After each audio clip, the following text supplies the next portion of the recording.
Okay guys, magtapon muna tayo ng basura. So gabi na, alas 5 ng hapon. Pero tingnan nyo guys, madilim na.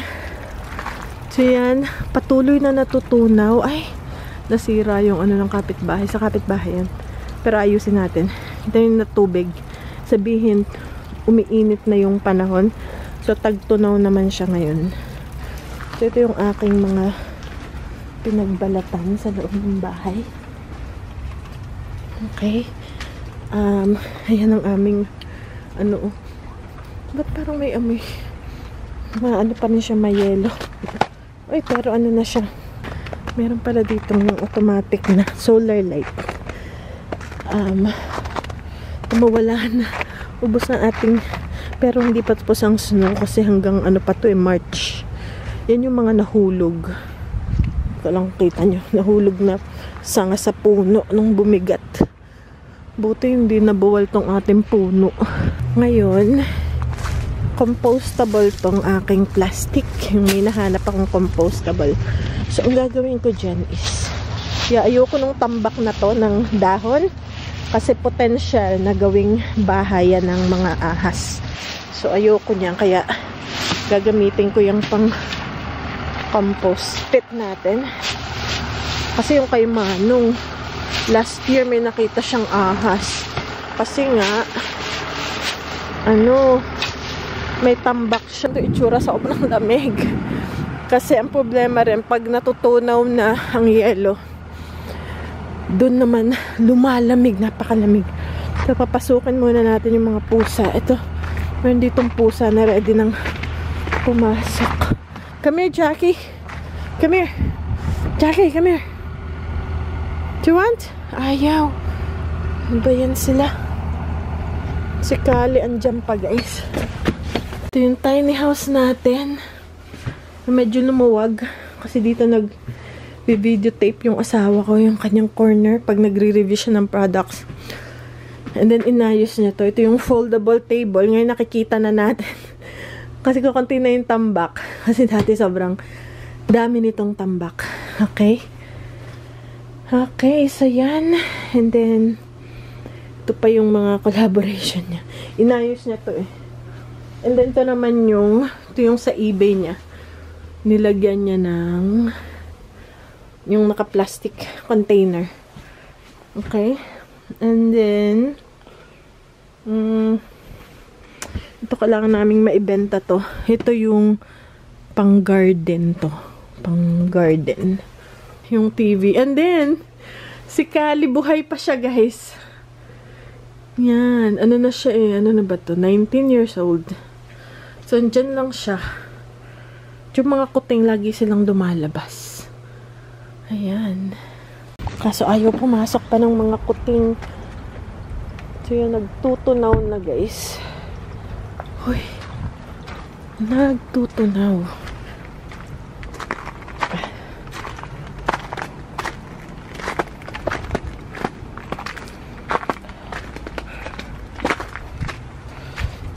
Oh my. Hello guys. So ngayon, sobrang lamig. Ano kami? No isang araw, 45 degrees. Medyo mainit-init yon dito sa weather natin. Yan, sa winter. Ngayon is 1 degree Fahrenheit. Yung temperature namin dito is mas malamig sa ibang lugar. Like sa Canada. Sa Canada talaga negative 25 degrees, negative 30 degrees. Ayun, dito naman, 1 degree, pero sobrang lamig guys. Bitter cold, ang tawag nila doon. As in, bitter. Nangangagat yung lamig. So, ang napapansin ko, especially pag natutunaw ang yelo, doon, grabe yung lamig. Mas malamig pa kapag, kesa yung nagyayelo, actually.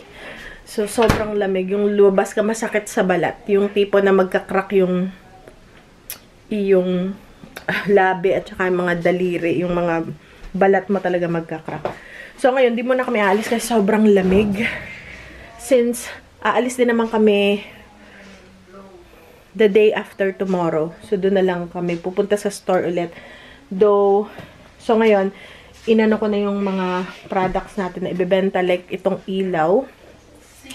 collaboration to ni Daddy. And since marami na tayong ilaw dito sa bahay, so bibentan lang natin to. Ito yata parang ang tawag dito is industrial light. Meron pa rin akong mga tambak doon sa table.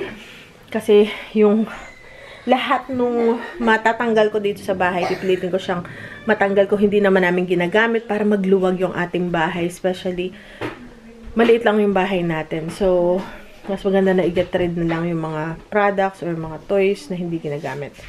Ito naman is, nakuha namin to sa yard sale last year. So, marami tong piraso. Siguro mga 8. Nabenta na ni Daddy yung ilan dito. So, 4 na lang yung natira para mahirap siya ibenta sa eBay. Pero nabenta niya na yung iba. Ang nakuha lang namin to sa yard sale ng $1. Ayan. So, bibenta ko siya ng $8 to $10. Maganda kasi itong klase. And nilalagay ko siya dito para hindi magdumi. Ayan, ang ating lighting. Okay, so yan. Para hindi siya magdumi. Ito pa. Ayan pa, ito pa. Okay, ang iba dito is Rainbow High. At yung iba naman ay LOL. Pero hindi ko pa siya actually natatag. Hindi ko pa siya talaga natatag. Okay, guys. So, next is itong hose is especially summertime. Ayan, at saka ito pa, Ben. Tapos ito pa yung mga natag ko na. Itong isang kahon na to. It's ready? Okay. Ito naman yung mga nakuha pa natin sa basurahan. Matatandaan niyo yung ilang kahon na mga ganito. Binibenta ko na siya $1. Sinasakuha ko lang naman siya sa basurahan. Libre yun. Ito naman is collaboration na pang map. So, madami yung guys. Ayan. Ayan. So, $1.50 isa. Okay, so yan yung ating inasikaso this past few days. Ito pala hindi ko pa natatag. Siguro ano na lang to. $8 na lang or something. Ah, ito pa sa baba. Ayan pa. Okay, so maghahanap pa ako. Nandun yung box ko. Okay guys, so nasa biyahe na kami. Paalis kami ngayon. And then mamaya, dadaan tayo sa store. Kasi magre-refill ulit tayo ng mga nakita ko sa bahay ng mga hindi namin kailangan. Galing sa tiny house na natambak na doon ng ilang taon. At tapos, doon sa aming storage na maliit sa likod ng bahay. Tsaka sa loob ng bahay. So, see, marami pa akong nakikita na nakatambakan, nakalimutan ko na.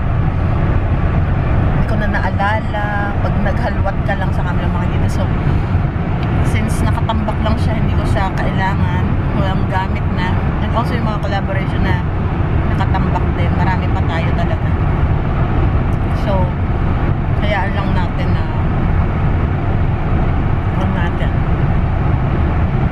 basta atin siyang aasikasuhin. Sobrang lamig guys. Pati sa temperature 9 degrees. 9 degrees. So, napakalamig noon. Pero nung isang araw, the other day was 1, right? 1 or 2 degrees. Yeah. Yeah. Nighttime, the temperature drops to 1 degree. Last night was the coldest, talagang frozen nila yung